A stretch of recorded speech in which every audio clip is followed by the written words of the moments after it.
ఈరోజు ఈ ఉమ్మడి ఆదిలాబాద్ జిల్లాకు ఇన్ఛార్జి మినిస్టర్గా రావడం నాకు చాలా సంతోషాన్ని అదేవిధంగా అదృష్టంగా భావిస్తా ఉన్నాను. ఎందుకంటే వెనుకబడిన ప్రాంతాల యొక్క ప్రజల యొక్క అవస్థలు తెలిసినటువంటి వ్యక్తులుగా ఇలాంటి ప్రాంతాలలో మాలాంటి వాళ్ళం ఉండడం కూడా మరి మారుమూల అటవీ గ్రామాలు కానీ గూడాలు తండలు దళిత వాడలు పల్లెలు అట్టడుగు వెనుకబడిన కులాలు మైనార్టీలు అన్ని వర్గాల ప్రజల సమస్యలు కొంత అవగాహన ఉన్నటువంటి వ్యక్తిగా అదేవిధంగా ఆదిలాబాద్ యొక్క భౌగోళిక స్వరూపం కానీ పేదరికం కానీ తెలిసిన వ్యక్తిగా నాకు ఈ యొక్క అవకాశం వచ్చింది. దానికి నేను అక్కడ ఉన్నటువంటి రాష్ట్ర ముఖ్యమంత్రి గారికి డిప్యూటీ సీఎం గారికి ప్రత్యేక ధన్యవాదాలు తెలియజేస్తా ఉన్నాను. అందుకే అందరం కలిసికట్టుగా ఈ ఉమ్మడి ఆదిలాబాద్ జిల్లాను అభివృద్ధి పదంలోకి తీసుకెళ్లడానికి ఈ జిల్లా ప్రజలందరి యొక్క సహకారంతో పాటు రాష్ట్ర ప్రభుత్వం యొక్క ప్రోత్సాహం కూడా ఉంటుందని భావిస్తా ఉన్నాను. సీఎం రేవంత్ రెడ్డి గారు ఆ రోజు మరి పిసిసి అధ్యక్షుడైన వెంటనే మొదటి బహిరంగ సభ భారీ బహిరంగ సభ ఆ రోజు ప్రేమ్ సాగర్ అన్న గారి భుజాల మీద నుంచే వాస్తవానికి వారు ఇనిషియేట్ తీసుకొని పూర్తి స్థాయిలో చేయడం జరిగింది. చాలా పెద్ద ఎత్తున సక్సెస్ అయింది. దళిత గిరిజన దండోరా ఆ దండోరను రాష్ట్ర వ్యాప్తంగా కూడా మరి మోగించి ఈరోజు అధికారంలోకి రావడానికి కూడా అలాంటి పోరాట స్ఫూర్తి ఇంద్రవెల్లి పోరాట స్ఫూర్తి వేదికగానే తీసుకోవడం జరిగింది.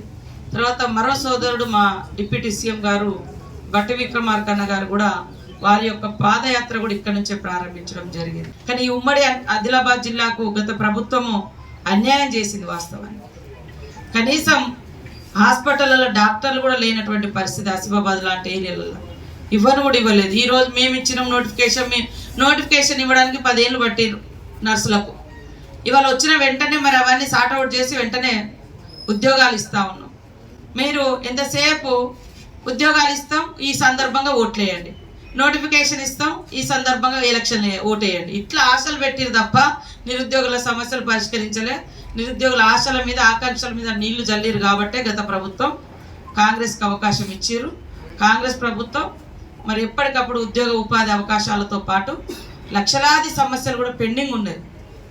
ఆ పెండింగ్ సమస్యలు కూడా పరిష్కరిస్తాం.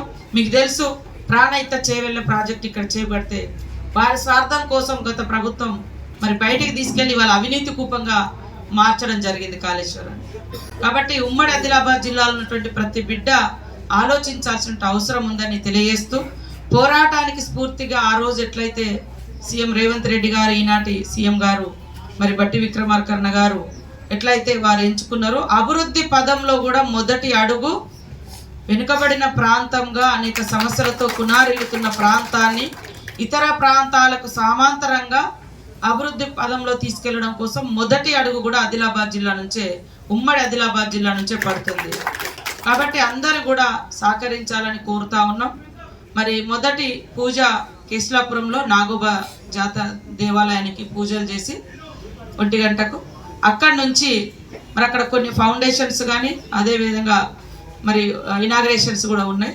ఆ తర్వాత మరి ఉట్నూరు ఇంద్రవెల్లిలోని ఇంద్రవెల్లి అమరవీర్ల స్తూపం దగ్గరకు వచ్చి నివాళులు అర్పించి అక్కడ స్మృతి వనంగా కూడా ఫౌండేషన్ వేయడం జరుగుతుంది. ఆ రోజు మాట ఇచ్చినాం, ఎవరైతే ఆనాడు మరణించిరో ఆదివాసీ ఉద్యమంలో అమరవీరులు వారందరికి కూడా హౌసింగ్ సైట్స్ కానీ రేపు వచ్చేటువంటి ఇందిరమ్మైన్లు కానీ తర్వాత చనిపోయినటువంటి వాళ్ళ పేరుతోటి ఒక స్మృతి వనం కానీ వాళ్ళ పేర్లను ఐడెంటిఫై చేసి స్తూపం మీద ఆ రకంగా వాళ్ళ యొక్క వివరాలన్నీ కూడా ఏర్పాటు చేసి అక్కడ కాబట్టి రాబోయే కాలంలో అంగన్వాడీలను ఫిలప్ చేస్తాం, డ్రింకింగ్ వాటర్ మెరుగుపరుస్తాం, రోడ్డు రవాణా వ్యవస్థను మెరుగుపరుస్తాం. ఇల్లు లేనటువంటి వాళ్ళు అసలు ఎంత ఘోరంగా ఒకప్పుడు ఇందిరమ్మ ఇల్లు అవి తప్ప ఇంకా వేరే ఇల్లు రాలే. అలాంటి సమస్యలు ఏవి పట్టించుకోలే. మీరు కాంగ్రెస్ ప్రభుత్వం ఎంచుకొని మొదటి అడుగు ఇక్కడ నుంచి వేస్తున్నారు.